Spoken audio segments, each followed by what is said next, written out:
کہ تحریک انصاف ایک احتجاج کی کال دینے والی ہے اور وہ کہہ رہی ہے کہ جی ہم تو ایک ایسا احتجاج کرنے جا رہے ہیں نومبر کے آخری ہفتے میں کہ بس کارکن گھروں سے نکلیں گے اور پھر واپس نہیں جائیں گے جب تک وہ عمران خان کو رہا نہیں کرا لیں گے۔ کل رانا ثناءاللہ صاحب کہہ رہے تھے کہ ان میں سخت ہی نہیں ہے، یہ کر ہی نہیں سکتے۔ تو اعجاز الحق صاحب، آپ کو کیا لگتا ہے کہ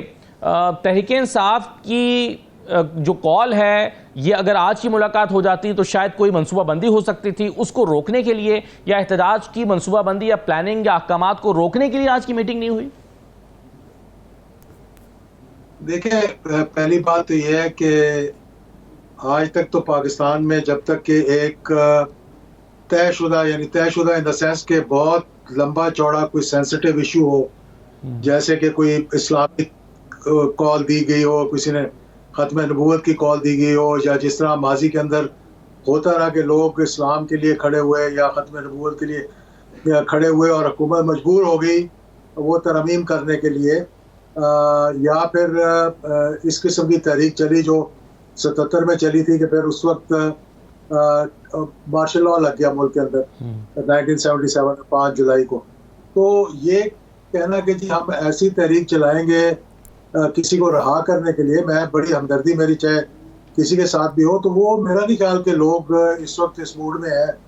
کہ وہ اپنے گھر بار چھوڑ کر اور ڈنڈے کھانے کے لیے باہر نکلیں۔ یہ ضرور ہے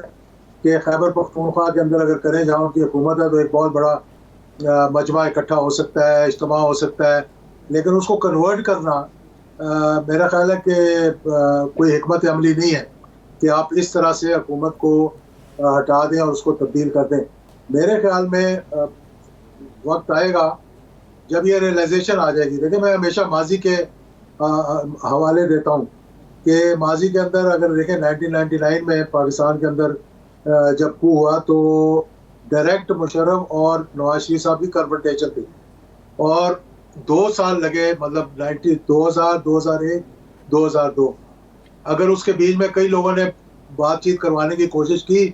لیکن اس وقت ان کا وہ مائنڈ سیٹ نہیں تھا کہ وہ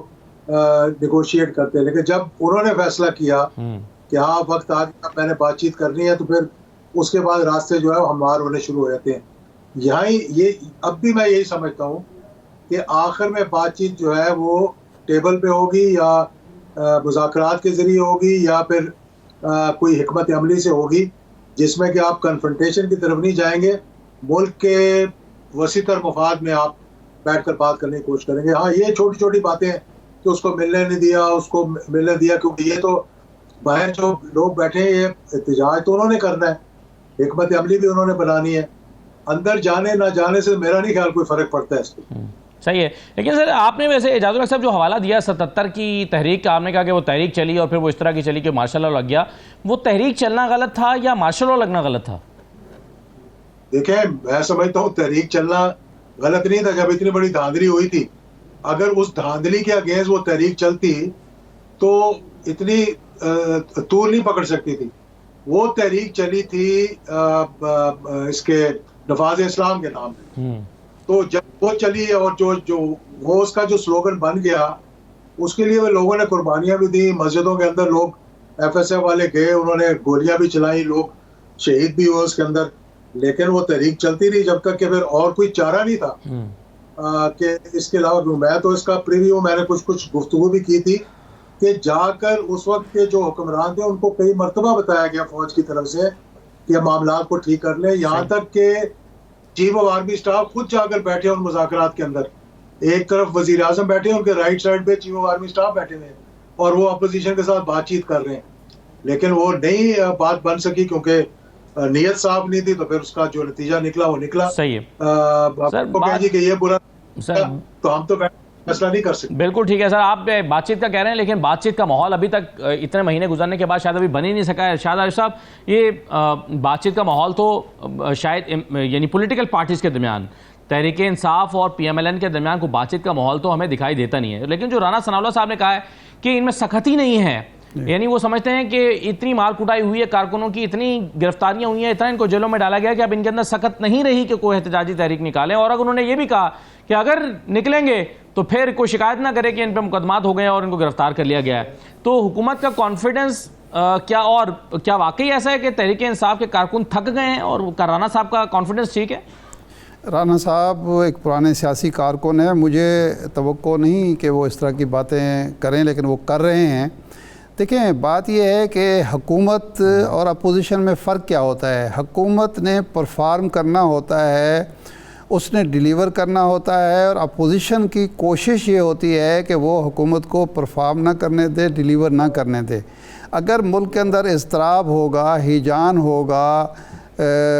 محاذ آرائی ہوگی، سڑکوں پر لوگ ہوں گے، تھوڑے ہوں زیادہ ہوں گے، تو ہم حکومت کی پرفارمنس جو ہے وہ متاثر ہوگی۔ تو رانا صاحب اچھی طرح سے جانتے ہیں پرانے سیاسی کارکنوں کی حیثیت سے کہ جب آپ چیلنج کریں گے کسی جماعت کو، اپوزیشن کو، کہ اس میں کوئی سکت نہیں ہے، اس میں ہمت نہیں ہے، وہ پہلے وہ کچھ کر رہی ہو نہ کر رہی ہو، وہ اس طرف آئے گی، اور اس کے نتیجے میں آپ تشدد کریں گے، آپ جیلوں میں ان کو ڈالیں گے، تو اس سے حکومت کا کیا فائدہ ہوگا؟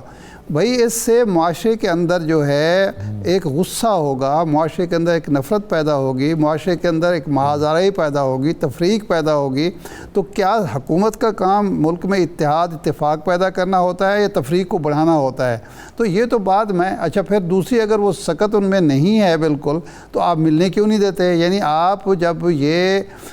کسی لیڈر کو، کسی پارلیمان لیڈر کو اپنے لیڈر سے جو جیل میں بیٹھا ہوا ہے نہیں ملنے دیتے، تو یہ تو آپ خود اپنی کمزوری کا اظہار کر رہے ہیں کہ آپ سمجھتے ہیں کہ وہ مل لیں گے تو تحریک کھڑی کر دیں گے۔ تو یہ ایک تضاد ہے، اور میں نہیں سمجھتا کہ حکومت کے یہ بات حق میں جا رہی ہے، یا حکمت عملی بھی تو ہو سکتی ہے نا ارشاد صاحب؟ نہیں، اگر حکمت عملی ہے ہو سکتی ہے کہ ٹھیک ہے اب سڑکوں پر تماشا لگے، اسے بہتر ہے کہ ہونے ہی نہ دیں۔ نہیں،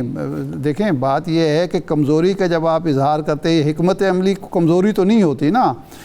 حکمت عملی تو ایک کامیاب یہ ہوتی ہے، حکمت عملی کسی حکمران کی یہ ہوتی ہے کہ آپ اول ملک کے اندر کوئی اضطراب، ہیجان پیدا نہ ہونے دیں، اگر ہو جائے تو اس کو ڈیفیوز کریں، نہ یہ کہ آپ چیلنج کریں ان کو اور موقع دیں کہ جی آپ نکلیں۔ تو میں سمجھتا ہوں کہ یہ حکمت عملی اگر ہے تو یہ کوئی اچھی حکمت عملی نہیں ہے۔ سیاسی فائدہ شاید آپ کو ہو، آپ کی حکومت جو ہے اس کا دورانیہ بڑھ جائے، لیکن اگر پرفارم آپ نہیں کریں گے تو یہ ایک ایسا ملک جو معاشی بحران کا شکار ہے، وہ کتنا عرصے تک اس کا متحمل ہو سکتا ہے؟ اس کے بعد جو اعجاز صاحب بتا رہے ہیں جس طرح سے، پھر نتیجہ کیا نکلتا ہے؟ اس محاذ بھٹو صاحب نے جو طوالت دی تھی مذاکرات کو یا محاذ آرائی کو بڑھایا تھا، اس کا نتیجہ کیا نکلا تھا؟ وہ سب کے سامنے ہے۔ 10 سال کا، 11 سال کا مارشل لاء میں برداشت کرنا پڑا۔ میاں نواز شریف صاحب نے جب وہ GDA بنا تھا اور وہ بات کر رہا تھا، اس وقت بھی الیکشن میں دھاندلی کا اور ان کے جو ہیوی مینڈیٹ کا نشہ ان پر طاری ہوا تھا، اس کی وجہ سے معاملات خراب ہوئے تھے نا۔ تو تجربات سے سبق حاصل کرتے ہوئے کوشش یہ کرنی چاہیے کہ معاملات کو اتفاق رائے کی طرف لے جایا جائے۔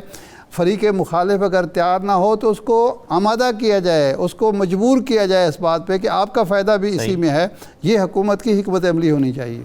بالکل صحیح ہے،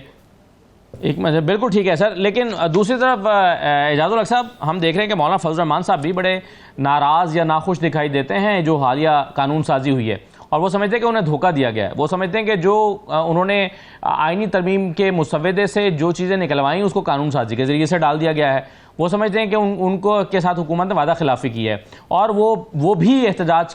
کا عندیہ دے رہے ہیں۔ تو چلیے تحریک انصاف کے کارکنوں کو تو گرفتار کر کے پرچے کاٹ کے روک لیا جاتا ہے، لیکن کیا یہی حربہ مولانا فضل الرحمان صاحب اگر احتجاج کا فیصلہ کرتے ہیں ان پر آزمایا جا سکتا ہے؟ دیکھیں، اب یہ تو فروزے میں ہم بات کر رہے ہیں نا، میں نہیں کہہ سکتا کہ یہ ایک پہلی بات ہے یہ اکٹھے ہوں گے کہ نہیں ہوں گے۔ اگر اکٹھے ہوں گے تو کیسی اور کہاں تحریک چلائیں گے؟ ان کی تحریک تو زیادہ چل سکتی ہے یا بلوچستان میں مولانا فضل الرحمان کا جو اسٹرانگ ہولڈ ہے، یہاں چل سکتی ہے KPK میں۔ تو KPK میں تو آلریڈی PTI کے لیے ایک کھلا ہاتھ ہے، وہاں جہاں چاہیں، جیسے ابھی سوابی میں انہوں نے جلسہ کیا، کوئی رکاوٹ نہیں تھی اس کے اندر۔ ہاں، اگر پنجاب میں آگے تحریک چلائیں گے یا سندھ میں چلائیں گے تو پھر ایک قسم کی محاذرائی جو ہے وہ ہوگی وہاں پہ۔ لیکن میں سمجھتا ہوں کہ دیکھیں، حکمت عملی یہ ہے کہ کوئی بہتری کا راستہ نکالا جائے۔ اس وقت ملک جن مشکلات سے گزر رہا ہے، چاہے وہ اکانومی ہے، چاہے وہ لا اینڈ آرڈر ہے، اس وقت یہ کہا گیا مولانا صاحب ناراض ہیں کہ جی وہ جو چیزیں نکلوائی تھیں تقریباً سب کچھ انہوں نے نکلوا دیا تھا، لیکن ایک جو اہم چیز ہے کہ جب تک دہشت گردی پہ قابو نہیں پائیں گے، اب میں سمجھتا ہوں کہ جب تک دہشت گردی پہ قابو نہیں پائیں گے، جب تک معاملات جو ہے وہ صحیح طریقے سے نہیں چل سکتے. تو اس کے لیے حکمت عملی یہ ہونی چاہیے کہ پارلیمنٹ کے اندر سب مشترکہ طور پر ایک دوسرے کے سے مطلب کہ ملک کے مفاد کو سامنے رکھتے ہوئے دیکھیں کہ کیا اس دہشت گردی کا مقابلہ کرنے کے لیے ہماری عام عدالتیں کر سکتی ہیں کہ نہیں کر سکتی. کیا ہمیں ان کے لیے فوجی عدالتوں کی